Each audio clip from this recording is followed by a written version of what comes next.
He was a beggar in a city park, invisible to most, until one bold question from a stranger changed everything.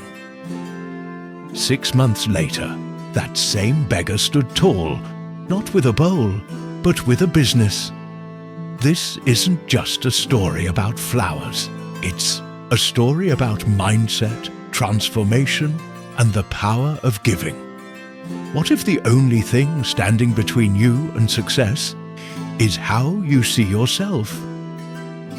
In the heart of a busy city, there was a large public park where a man named Ravi begged for a living.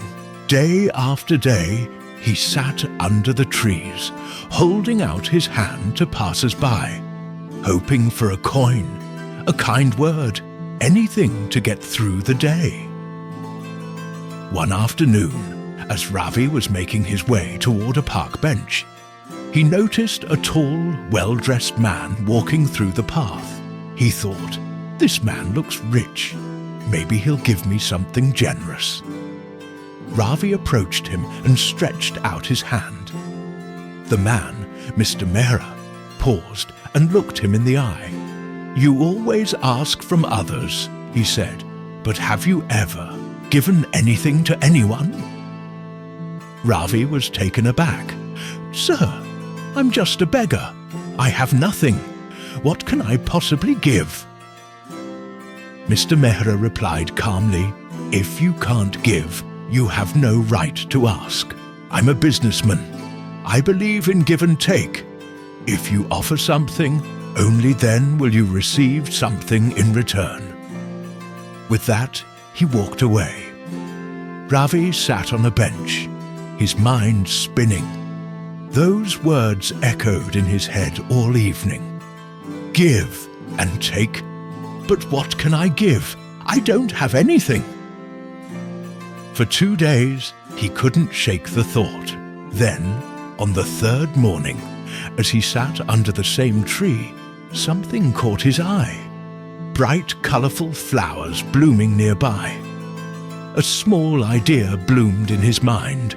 What if I gave people a flower in return for whatever they give me? That day, Ravi picked a few fresh flowers and went about his routine. But this time, whenever someone gave him coins, he gave them a flower in return. People smiled, some were surprised, others thanked him. Something had shifted. From that day on, Ravi made it his mission. Every morning, he would pick fresh flowers and hand them to anyone who helped him. Gradually, he noticed something incredible. More people started giving. They weren't just giving out of pity anymore. They appreciated the gesture, the thought, the beauty. However, when he ran out of flowers, fewer people gave him anything. That confirmed it. He wasn't begging anymore. He was offering something valuable.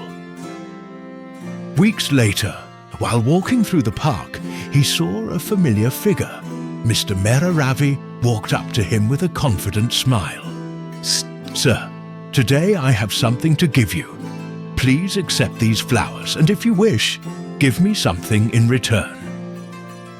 Mr. Mehra smiled, handed him some money, and took the flowers.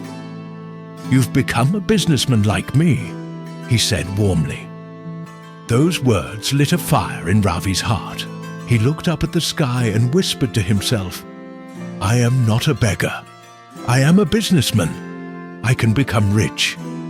Some people around him chuckled, thinking he had lost his mind. But Ravi had found something they hadn't: a vision.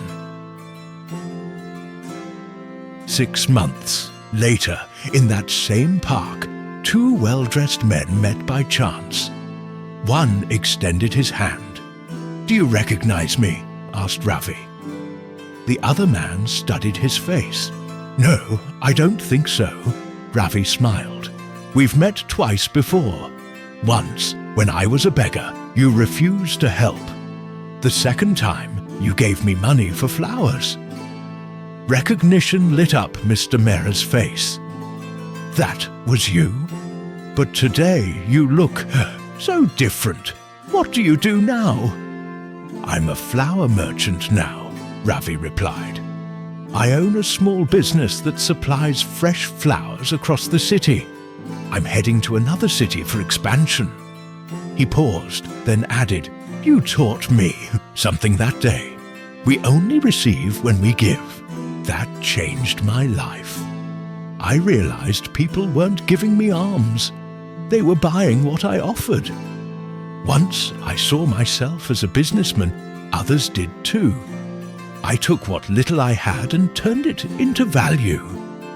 Today, I run a growing company, all because of one conversation." Both men smiled and walked down the path, this time as equals.